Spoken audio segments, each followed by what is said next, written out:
Assalamualaikum warahmatullahi wabarakatuh. Alhamdulillah. Wassalatu wassalamu ala rasulillah wa ala alihi wa sahbihi wa mawalah wa la hawla wa la quwata illa billah. Hadirin dan para pemirsa di seluruh Nusantara, Rasulullah Sallallahu Alaihi Wasallam termasuk orang yang sangat menyukai orang yang bekerja keras. Suatu saat ada seorang sahabat Nabi yang tampak malu-malu menyembunyikan tangannya. Rasul penasaran, kalau bahasa orang sekarang kepo ya. Kepo, kenapa ada sahabat kok menyembunyikan tangannya? Lalu beliau bertanya, ada apa dengan tanganmu? Dengan wahai sahabat, tentu ini bahasa terjemahan, bahasa bebas ya, bukan bahasa dialog aslinya.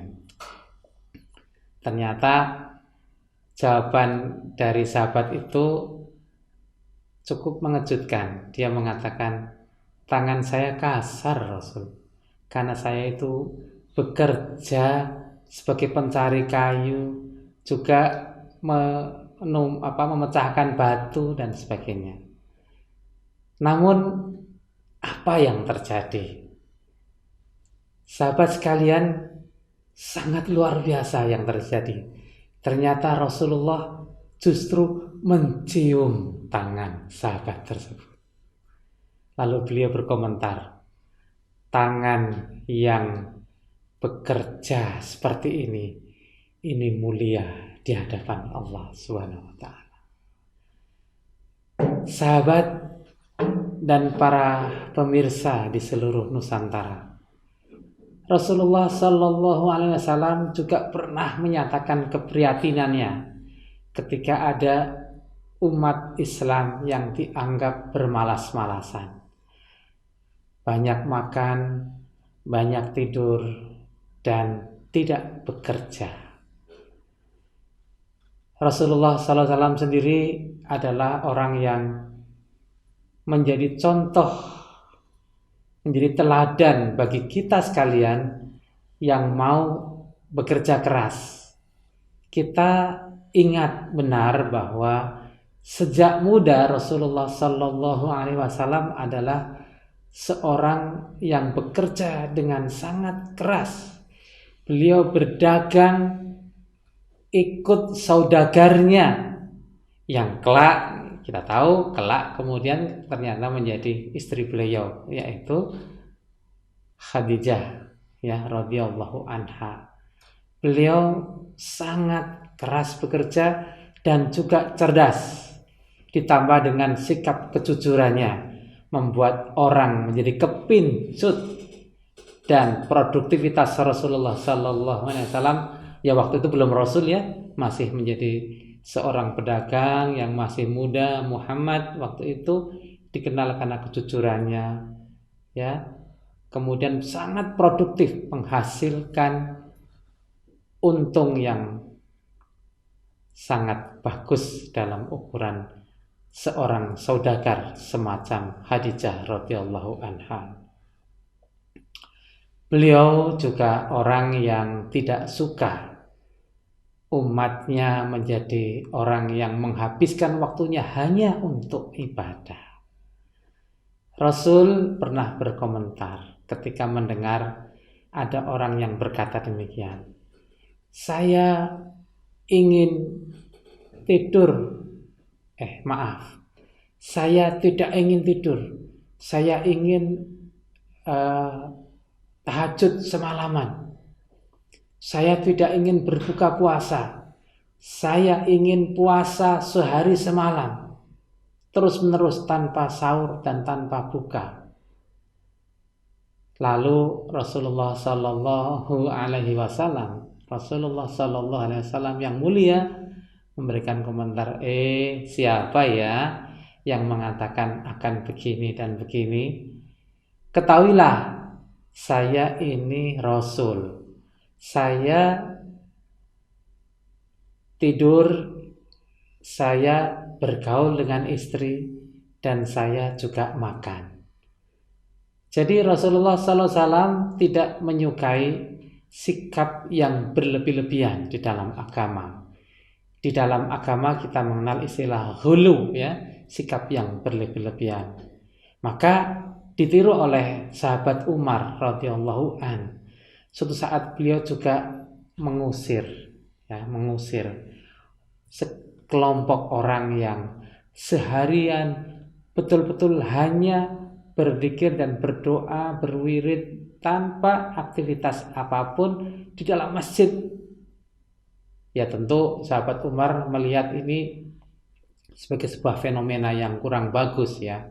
Kalau ini diambil atau dilaksanakan pada saat tertentu saja, misalnya memang programnya adalah program iktikaf, tentu tidak akan dipersoalkan oleh Umar radhiyallahu an. Tapi ketika itu kemudian menjadi sebuah sikap yang mengandalkan doa dan zikir dan melupakan ikhtiar, melupakan bekerja, maka Umar bin Khattab radhiyallahu anhu ternyata tidak berkenan. Lalu beliau mengusir teman-temannya yang sehari-hari hanya duduk-duduk wirid ibadah di dalam masjid. Sahabat dan para pemirsa rahimahullah, Rasulullah SAW adalah orang yang sangat menghargai orang yang bekerja dengan sebaik-baiknya. Jadi profesionalisme sangat dihargai di dalam Islam.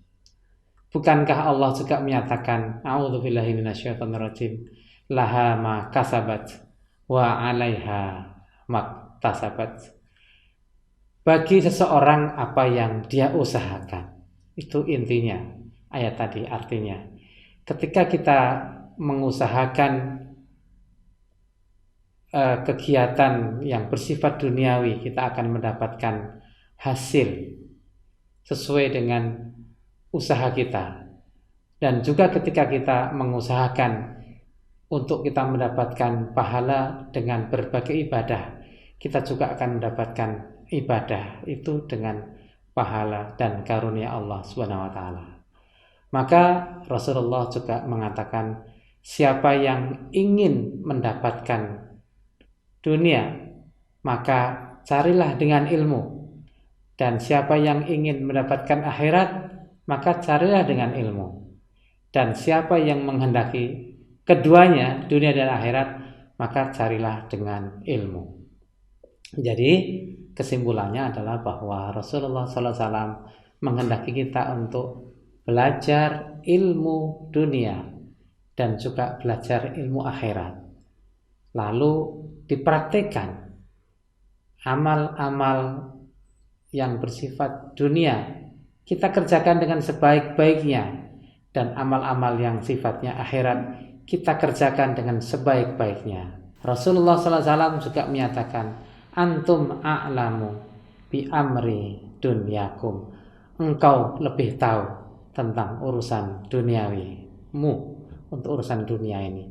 Jadi kalau soal-soal duniawi seperti dalam kasus yang melatar belakangi timbulnya hadis tadi, itu namanya asbabul wurud. Kalau dalam bahasa Al-Quran ada asbabun nuzul yang melatar belakangi turunnya ayat, asbabul wurud yang melatar belakangi turunnya hadis ini tadi adalah ketika Rasul berdiskusi tentang urusan bagaimana memperbaiki produktivitas pertanian. Maka Rasul mengatakan, antum a'lamu bi amri dunyakum, engkau lebih tahu urusan duniamu. Jadi Rasulullah SAW memberi peluang yang sangat besar pada kita untuk belajar ilmu-ilmu duniawi, kita bekerja juga ilmu-ilmu duniawi, selain kita harus bekerja dengan sebaik-baiknya untuk urusan akhirat kita. Bahkan yang terakhir, saya ingin mengutip satu motivasi yang sangat luar biasa dari Rasulullah Sallallahu Alaihi Wasallam. Beliau mengatakan begini, orang yang bekerja dengan sebaik-baiknya untuk memberi nafkah pada keluarganya, itu akan dihargai Allah seperti orang yang berjihad fisabilillah. Sahabat sekalian, Allah a'lam, Rasul juga lebih tahu makna dari hadis yang saya kutip terakhir, tapi memang ada kata seperti. Artinya, saya tidak ingin mengatakan bahwa jihad itu sama dengan bekerja, tidak. Tapi bekerja itu sudah dihargai, ya. Bekerja untuk keluarga sudah dihargai seperti berjihad, bukan sama persis dengan berjihad mestinya. Allahu a'lam, Allah wa Rasulullah a'lam. Jadi mereka, Allah dan Rasul yang lebih tahu makna yang sebenarnya dari kalimat dalam hadis itu. Namun hikmahnya kita bisa merasakan betapa Rasulullah Shallallahu Alaihi Wasallam sangat menghargai orang yang bekerja. Selamat bekerja, semangat, tidak usah takut tangan kita menjadi kasar, badan kita menjadi potok besar. Untuk Allah kita bekerja, baik bekerja dunia maupun beramal untuk akhirat. Assalamualaikum warahmatullahi wabarakatuh.